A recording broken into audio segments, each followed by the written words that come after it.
कहानी की शुरुआत होती है एक एस्ट्रोनॉमी क्लास में, जहां टीचर बड़े उत्साह के साथ बच्चों को अपकमिंग मीटियोर शावर के बारे में बता रहा था, जो कुछ दिनों बाद वो लोग अपनी आंखों से देख पाएंगे। लेकिन बच्चों को इस सब में कोई दिलचस्पी नहीं थी, वो सब अपनी ही परेशानियों में बिजी थे। वहीं जूलिया अपनी बेस्ट फ्रेंड सूजन के साथ अपने नए बॉयफ्रेंड आर्तम के बारे में बात कर रही थी। अचानक क्लास के एक स्टूडेंट ने पूछा कि क्या आज का मीटियोर शावर धरती के लोगों के लिए खतरनाक हो सकता है। तब टीचर ने थोड़ा हिचकिचाते हुए कहा, डरने की कोई बात नहीं है, बहुत छोटे टुकड़े आ रहे हैं, वो पृथ्वी की ऊपरी सतह पर ही जल के राख हो जाएंगे। खैर, फिर स्कूल के बाद आर्तम जूलिया को लेने आया और जूलिया ने अपनी फ्रेंड को अकेला छोड़ दिया। बाद में घर पर जूलिया का सामना अपने पिता कर्नल वैलेंटाइन से हुआ, जहां उनके बीच में थोड़ी बहसबाजी हुई। असल में जूलिया अपने दोस्तों के साथ मीटियोर शावर देखने जाना चाहती थी, लेकिन उसके पिता ने मना कर दिया क्योंकि उनका मानना था कि बहुत ज्यादा भीड़ हो जाएगी, वहाँ पे भगदड़ का खतरा होता है, ऐसी जगहों पे नहीं जाते। मगर जब जूलिया ने अपने बॉयफ्रेंड को ये बताया तो उसने कहा कि कोई नहीं, मैं चुपचाप तुझे बाहर निकाल लूंगा। इसी बीच एक स्पेसक्राफ्ट उन मीटियोराइट्स के बीच में दाखिल हुआ। तभी अचानक रशियन मिलिट्री ने डिटेक्ट किया कि एक यूएफओ तेजी से उनकी तरफ आ रहा है। उन्हें शक हुआ कि कहीं ये नेटो का कोई काम तो नहीं, और उन्होंने तुरंत इंटरसेप्टर भेजे इस यूएफओ को गिराने के लिए। वहीं दूसरी तरफ लोकल लोग खुले इलाकों में जमा होने लगे थे, जिनमें जूलिया और आर्थम भी शामिल थे। तभी अचानक एक गाड़ी तेजी से वहां घुसी और लोगों से लगभग टकराने ही वाली थी। इससे आर्थम का गुस्सा भड़क गया और उसने गाड़ी के साइड वाला शीशा तोड़ दिया। अब बात हाथापाई पर पहुंचने वाली थी, लेकिन तभी आर्थम के दोस्त भी उसके साथ आ गए। इतने लड़कों को साथ देखकर गाड़ी के मालिक ने पंगा लेने का इरादा छोड़ दिया। फिर सूजन ने जूलिया और आर्थम को अपने घर की छत पर बुलाया, जहाँ से मीटियोर शावर का बहुत अच्छा नजारा दिखने वाला था। लेकिन वो दोनों एक दूसरे में इतना खो गए कि उन्हें आसपास की परवाह ही नहीं रही। तब सूजन ने उन्हें प्रिवेसी देने के लिए अपने घर की चाबी दे दी। बाद में जब दोनों एक दूसरे की बाहों में थे तो जूलिया पूरी तरह शांत नहीं थी, क्योंकि उसने अपनी दोस्त को छत पर अकेला छोड़ दिया था और उसका ये शक बिल्कुल सही निकला। उसी वक्त अचानक फाइटर जेट्स ने अंतरिक्ष से आए स्पेसक्राफ्ट पर हमला कर दिया और वो सीधा उसी बिल्डिंग की छत पर क्रैश हुआ जहां सूजन थी। धमाका इतना जबरदस्त था कि कई बिल्डिंग्स, एक हाईवे और एक स्टेडियम तक तबाह हो गए। उसी पल जूलिया और आर्थम खुद को गहरी खाई के किनारे पर पाते हैं, जहां वो बेड के टुकड़ों को पकड़कर लटक रहे थे।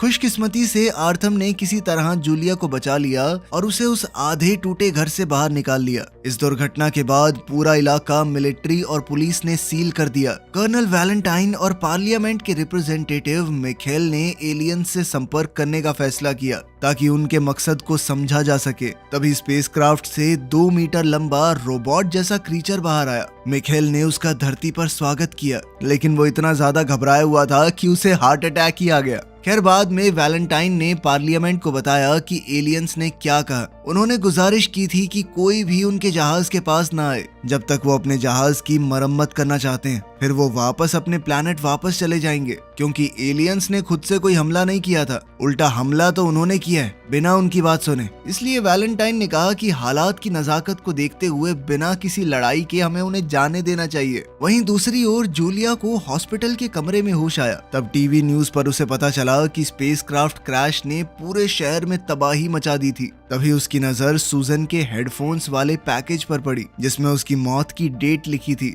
यह देखकर जूलिया पूरी तरह टूट गई। बेहद परेशान होकर उसने आर्थम को ढूंढा और उसके साथ हॉस्पिटल से भाग गई। फिर थोड़ी देर बाद कर्नल वैलेंटाइन आर्मी के व्हीकल में हॉस्पिटल पहुंचा। उसे आर्थम कुछ खास पसंद नहीं था, लेकिन फिर भी उसने उसका शुक्रिया अदा किया क्योंकि उसने जूलिया की जान बचाई थी। फिर घर जाते वक्त जूलिया ने अपने पिता से पूछा कि आगे क्या होगा, मगर वैलेंटाइन ने बताया कि शहर में कर्फ्यू लग चुका है और अब स्कूल के बाद सभी स्टूडेंट्स को सीधा घर जाना होगा। लेकिन जूलिया के लिए रेस्ट्रिक्शन यहीं खत्म नहीं हुई। वैलेंटाइन अपने काम में इतना बिजी रहने वाला था कि वो उसका ध्यान नहीं रख सकता। इसीलिए उसने जूलिया की देखभाल के लिए उसकी दादी को बुला लिया, जिस पर जूलिया काफी चिढ़ गई।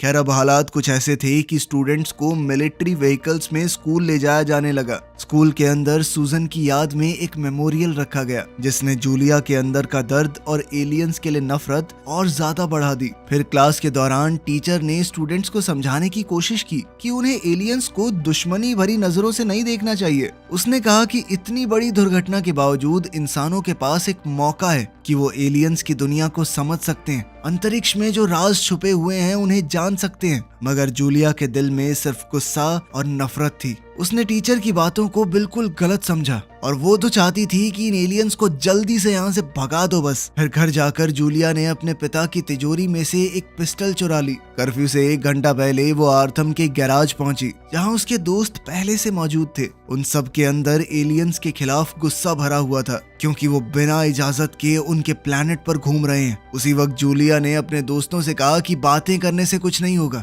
और उसने चोरी की हुई पिस्टल सबके सामने दिखा दी। उन्होंने प्लान बनाया कि एक सुनसान बिल्डिंग के जरिए हम वहां तक पहुंचेंगे। एक खुफिया रास्ता है जहां से सीधा स्पेसक्राफ्ट तक पहुंचा जा सकता है। इसके बाद आर्थम ने जूलिया को आगे के खतरों के बारे में सावधान करते हुए गाड़ी के अंदर ही इंतजार करने को कहा। वहीं अंदर स्टोर में लड़कों को जमीन पर एक अजीब सा गोल्ड डिवाइस मिला। उन्होंने सोचा कि क्रैश लैंडिंग के दौरान शायद ये गिर गया होगा, मगर वहीं जूलिया आर्थम की बात को नजरअंदाज करते हुए सूजन के अपार्टमेंट तक चली गई थी। वहां उसने उन दोनों की तस्वीर देखी और अपनी दोस्त का आखिरी वॉइस मेल सुना जिससे उसकी आंखें भर आई। तभी अचानक उसके सामने एक एलियन आ गया। डर के मारे जूलिया ने बिना सोचे समझे उस पर गोली चला दी। फिर पीछे हटते हुए वो बैलेंस खो बैठी और नीचे गिरने ही वाली थी कि ऐन वक्त पर एलियन ने उसका हाथ पकड़ लिया और उसे गिरने से बचाया। उसी पल में जूलिया ने देखा कि एलियन का चेहरा कुछ पलों के लिए इंसान जैसा लगने लगा था। इतने में आर्थम और उसके दोस्त जूलिया की आवाज सुनकर वहां पहुंच गए और उन्होंने एलियन पर हमला कर दिया।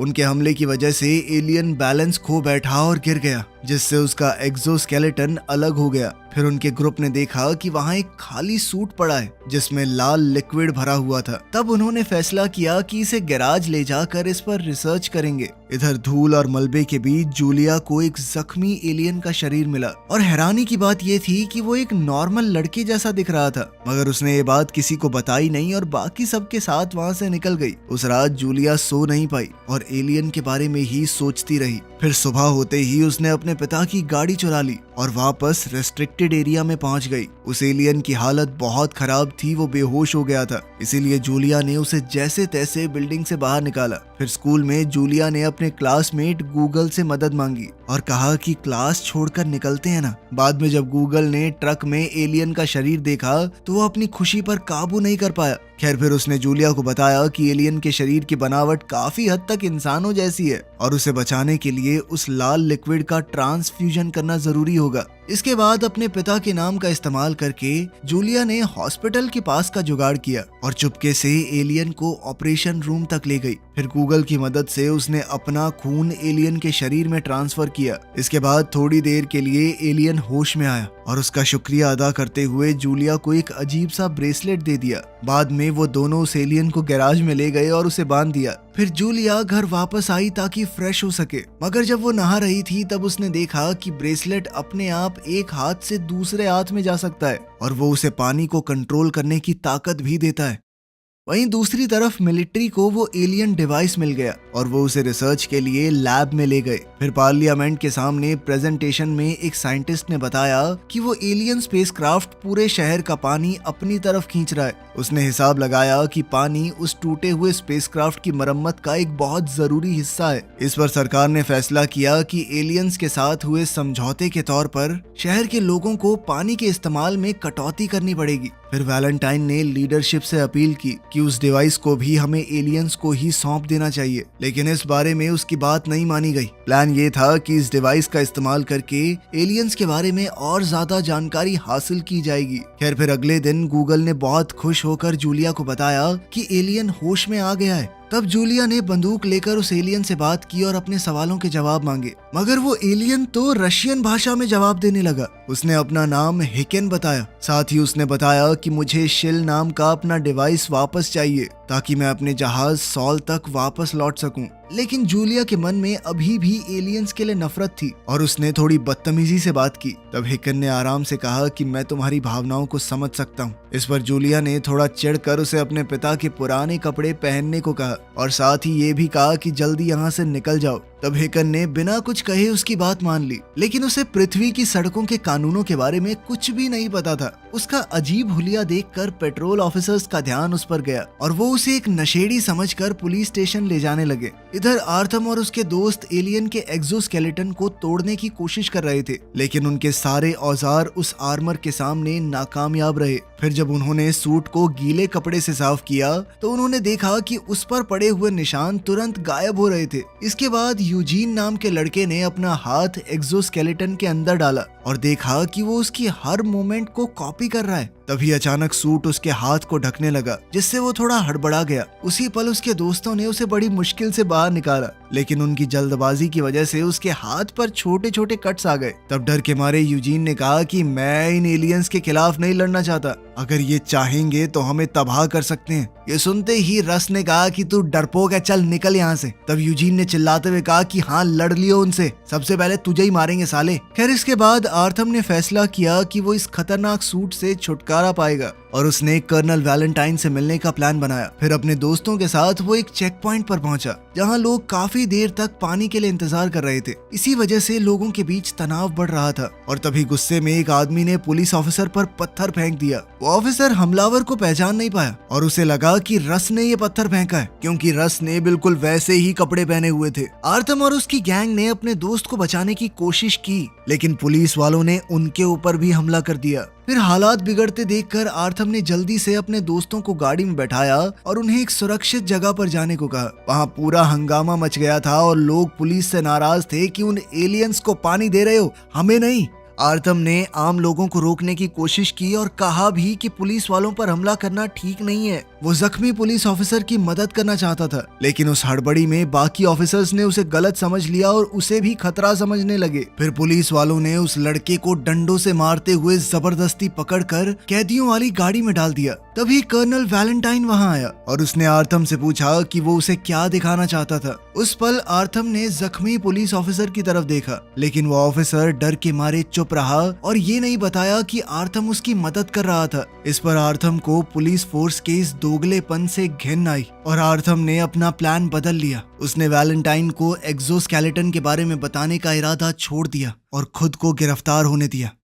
वहीं दूसरी तरफ हम देखते हैं कि हैकन को पुलिस स्टेशन ले जाया गया था, जहां उसके फिंगरप्रिंट लेने की कोशिश नाकामयाब रही। तभी हैकन ने टीवी पर देखा कि उसका डिवाइस शिल्का अब मिनिस्ट्री ऑफ डिफेंस के कब्जे में आ चुका है। वहीं कुछ समय बाद जूलिया शांत हुई और उसने फैसला किया कि वो एलियन की मदद करेगी। जब उसे पता चला कि हैकन पुलिस कस्टडी में है तो उसने अपने पापा की पोस्ट का इस्तेमाल करते हुए हैकन को पुलिस से छुड़वा लिया और वहीं पर उसकी मुलाकात आर्थम से हुई और उसने वादा किया कि मैं पापा से कह के तुम्हें भी जल्दी ही छुड़वा लूंगी। लेकिन आर्थम गुस्से में बोल पड़ा कि मुझे तुम्हारे पिता से कुछ लेना देना नहीं है, पूरा सिस्टम करप्ट है साला। खैर इसके बाद हैकर ने जूलिया को समझाया कि उसका डिवाइस मिलिट्री वालों के कब्जे में है और वो एक तरह से उसकी स्पेसशिप की चाबी है, उसके बिना वो दूसरे डायमेंशन में ट्रैवल नहीं कर सकता। तब जूलिया ने उसकी मदद करने की ठान ली ताकि वो जल्दी से धरती छोड़ सके। इसके बाद दोनों सीधा मिनिस्ट्री ऑफ डिफेंस पहुंचे, लेकिन गार्ड ने जूलिया को बिना किसी वजह के अंदर जाने से मना कर दिया।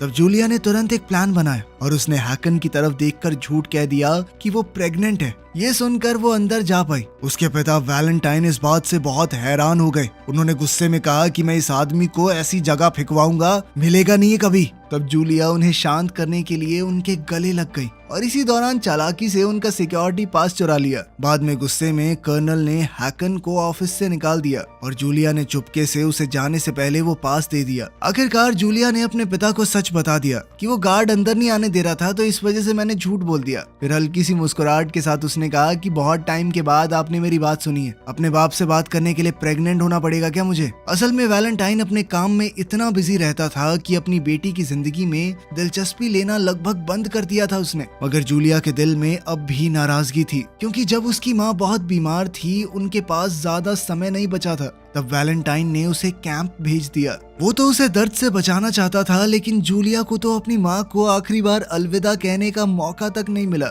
खैर इधर हैकन प्रोटेक्टिव सूट पहनकर कर्नल के पास की मदद से लैब में घुस गया। जब उसने शिल्का पर हाथ रखा तो उसमें से एक चमकती हुई चीज निकली, जिसे लेकर वो चुपचाप वहां से निकल गया। इससे लैब में मौजूद लोग हक्के बक्के रह गए और कुछ पलों बाद उन्होंने बिल्डिंग में इमरजेंसी अलार्म बजा दिया और फिर वैलेंटाइन ने तुरंत जूलिया और हैकन को मिनिस्ट्री ऑफ डिफेंस से बाहर निकाल दिया। इसी बीच आर्थम भी रिहा हो गया और उसने अपने दोस्तों को बताया कि अब वो एलियंस के खिलाफ जंग छेड़ कर रहेगा। फिर जल्दी ही गैराज में लड़कों ने गाड़ी की विंडशील्ड पर लोहे की ग्रिल फिट की। उन्होंने पेट्रोल बॉम्ब्स तैयार किए और ट्रंक में कुछ बैट रख लिए। इसके बाद आर्थम ने जूलिया को कॉल करके अपनी बदतमीजी के लिए माफी मांगी। उसने उसे गैराज में आने को कहा, लेकिन जूलिया ने कहा कि मुझे अब वो सब नहीं करना। इसके बाद जूलिया ने हैकन को बताया कि कर्फ्यू से पहले बिना किसी की नजरों में आए शिप तक पहुंच पाना मुमकिन नहीं होगा, इसलिए अंधेरा होने तक एक काम करो, डिनर ही कर लो घर पे। घर पहुंचकर हैकन जूलिया के बूढ़े अंधे कुत्ते चार्ली से मिला। हैकन ने जैसे ही उसे छुआ तो उसे शॉक लगा, क्योंकि उसे कुत्ते का दर्द महसूस हो रहा था। तब जूलिया ने बताया कि वो चार्ली को छोड़ नहीं सकती, क्योंकि ये कुत्ता उसकी माँ ने उसे दिया था। तभी जूलिया की दादी कमरे में आ गई तो जूलिया उन्हें थोड़ी देर के लिए समझाने चली गई कि चल क्या रहा है। जब वो वापस आई तो हैरान रह गई कि चार्ली अब सब कुछ देख सकता था। तब हैकन ने उसे अपना वो डिवाइस शिल्का दिखाया और बताया कि ये बहुत ताकतवर चीज है, जिंदगी का स्रोत है ये, और इतने समय तक इसे अपने पास रखने से वो खुद भी अमर बन चुका है। इसके बाद जूलिया ने हैकन को पैनकेक्स खिलाए और धीरे धीरे उसके दिल में कुछ भावनाएं पैदा होने लगी। इसी बीच टीवी न्यूज में हैकन की फुटेज मिनिस्ट्री ऑफ डिफेंस के कैमरास में दिख गई। अब कर्नल उन्हें ढूंढते हुए जल्दी से घर पहुंचा, लेकिन जूलिया और हैकन किसी तरह वहां से बचकर निकल गए। वहीं दूसरी तरफ आर्लम ने एलियंस के खिलाफ टीम बनानी शुरू कर दी थी। वो इंटरनेट पर प्रोपोगेंडा वीडियोस डालने लगा, जिसमें वो लोगों को एलियंस के खिलाफ इकट्ठा होने के लिए भड़का रहा था। उधर हम देखते हैं कि जूलिया को अपने बैग में अपनी दोस्त का आखिरी तोहफा मिला, जो उसके फेवरेट आर्टिस्ट के कॉन्सर्ट की 2 टिकट्स थी। तब उसने फैसला किया कि वो हैकन के साथ वहां पर जाएगी, ताकि वो भीड़ में छुप सकें और कर्फ्यू का इंतजार कर पाएं। इस कॉन्सर्ट के दौरान हैकन ने जूलिया को छुआ और टेलीपैथी की मदद से उसे अपने होम प्लैनेट ले गया, जहां उसने स्वर्ग से भी सुंदर दुनिया देखी। उसने बताया कि हमारा प्लैनेट बिल्कुल तुम्हारे जैसा ही है, लेकिन वहां पर कोई पॉल्यूशन नहीं है। वहां के लोग भी इंसानों जैसे ही थे, लेकिन उन्होंने अंधाधुंध तरक्की के नाम पर अपने प्लैनेट को खराब नहीं किया। फिर हैकन ने समझाया कि मेरा मकसद धरती पर हमला करना नहीं था, वो तो बस प्यार से यहाँ पर घूमने आया था, और मिलिट्री ने उसकी शिप का पता लगते ही उस पर हमला कर दिया। मगर हैकन ने चेतावनी भी दी कि अगर कोई भी उसकी शिप पर चढ़ने की कोशिश करेगा तो जहाज का सिस्टम उन्हें पूरी तरह तबाह कर देगा। उधर कॉन्सर्ट में यूजीन ने जूलिया को किसी और के साथ देखा और उसने तुरंत इसकी खबर आर्थम को दे दी। उसी समय स्टेज पर आर्टिस्ट ने ऐलान किया कि कर्फ्यू शुरू हो चुका है और सबको यहाँ से जाना होगा। फिर जूलिया हैकन को एक सुनसान जगह पर ले गई और उसे अलविदा कहने लगी, मगर तभी दोनों अपनी भावनाओं पर काबू नहीं कर पाए और एक दूसरे को चूम लिया। उसी वक्त अचानक आर्थम का कॉल आया और जूलिया ने फोन पर ही उससे ब्रेकअप कर लिया। लेकिन अचानक आर्थम अपने दोस्तों के साथ वहाँ पहुँच गया था और उसने सीधा हैकन पर हमला कर दिया, मगर हैकन ने पलटवार नहीं किया। वो चुपचाप मार खाता रहा, क्योंकि वो लोग हिंसा के खिलाफ थे। उसी पल जूलिया ने उन्हें रोकने की कोशिश की और समझाया कि तुम एक ऐसे एलियन पर हमला कर रहे हो जो सिर्फ अपने प्लैनेट पर वापस जाना चाहता है। उसने ये भी कहा कि एलियंस के बारे में हम जो सोच रहे थे गलत था, ये लोग टेक्नोलॉजी के मामले में इंसानों से बहुत आगे हैं। मगर ये सुनते ही आर्थम की आंखों में पागलपन छा गया। उसने जूलिया को पूरी ताकत से थप्पड़ मार दिया। ये देखकर हैकन के अंदर कुछ बदल गया। उसने अपने सारे उसूल तोड़ दिए और अकेले ही उसने आर्थम और उसकी पूरी टीम को हरा दिया। लेकिन इसी बीच यूजीन को जूलिया के बैग में बंदूक मिल गई और उसने हैकन पर निशाना लगाया। तभी जूलिया हैकन को बचाने के लिए खुद बीच में आ गई, जिससे गोली गलती से रस को लग गई। अब सब लोग तुरंत रस के पास भागे, लेकिन बहुत देर हो चुकी थी। जूलिया ने हैकन से कहा कि बचा लो ना इसे, लेकिन हैकन ने कहा कि अगर ये जख्मी होता मैं बचा लेता, किसी मरे हुए को जिंदा नहीं कर सकता मैं। तब तक मिलिट्री व्हीकल्स भी वहां पहुंच चुके थे और आर्थम अपने दोस्तों के साथ जल्दी से छुपने के लिए निकल गया, जबकि हैकन और जूलिया को गिरफ्तार कर लिया गया। इसके बाद आर्थम ने पाइथन से कहा कि रेजिस्टेंस ग्रुप के लोगों को इमरजेंसी कॉल करो। लोगों को भड़काने के लिए उसने जानबूझकर अफवाह फैला दी कि एलियन ने एक इंसान को मार दिया है। इस खबर को सुनते ही पहले से गुस्से में भरी हुई पब्लिक और भड़क गई। जल्द ही सैकड़ों लोग इकट्ठा हो गए। अपने दोस्त को खोने के बाद आर्थम ने अब लोगों को भड़काना शुरू कर दिया कि ये पुलिस एलियंस को बचा रही है। हम सरकार के खिलाफ लड़ते हुए एलियंस को खत्म करेंगे और इस देश पर हमारा राज होगा। गुस्से में लोगों ने हथियार उठा लिए ताकि वो अपनी जमीन को एलियंस के कब्जे से बचा सकें। अब आर्थम खुद गैराज वापस गया और एक्सोस्केलेटन को पहन लिया ताकि लड़ाई में उसे ताकत मिल सके। इधर जूलिया और हैकन को एक मिलिट्री चेक पॉइंट में बंद करके रखा गया था। जल्द ही कर्नल वैलेंटाइन भी वहां पहुंच गया। जूलिया ने अपने पिता को समझाने की कोशिश की कि लोग शिप के पास नहीं जा सकते। अगर ऐसा हुआ तो सेल्फ डिस्ट्रक्ट सिस्टम एक्टिवेट हो जाएगा जिससे पूरा शहर तबाह हो सकता है। लेकिन तब तक भड़के हुए लोगों ने सिक्योरिटी तोड़ दी थी और रेस्ट्रिक्टेड एरिया तक पहुंच गए थे वो। फिर जल्द ही एलियन शिप से रोबोट्स बाहर आए जो अपनी टेक्नोलॉजी की सुरक्षा करना चाहते थे। इंसान बहुत ज्यादा भड़के हुए थे, फिर भी रोबोट्स ने कोशिश की कि इंसानों को नुकसान कम से कम हो। जल्द ही मिलिट्री भी जंग में उतर गई ताकि हालात को और बिगड़ने से रोक सके। तब वैलेंटाइन ने अपनी बेटी की बात को ध्यान से सुना और उसने माना कि मैं सच में तुम्हारी मदद करना चाहता हूँ, लेकिन उसके अंदर उसे खो देने का डर भी था। खैर, फिर अपना मकसद पूरा करने के लिए जूलिया ने बहुत बड़ा कदम उठाया। उसने बंदूक उठाकर अपने पिता को मजबूर किया कि आर्मर्ड व्हीकल की चाबी दे दो मुझे। फिर जूलिया और हैकन सीधा स्पेसशिप की तरफ निकल पड़े, मगर रास्ते में पागल हो चुका आर्थम उन पर टूट पड़ा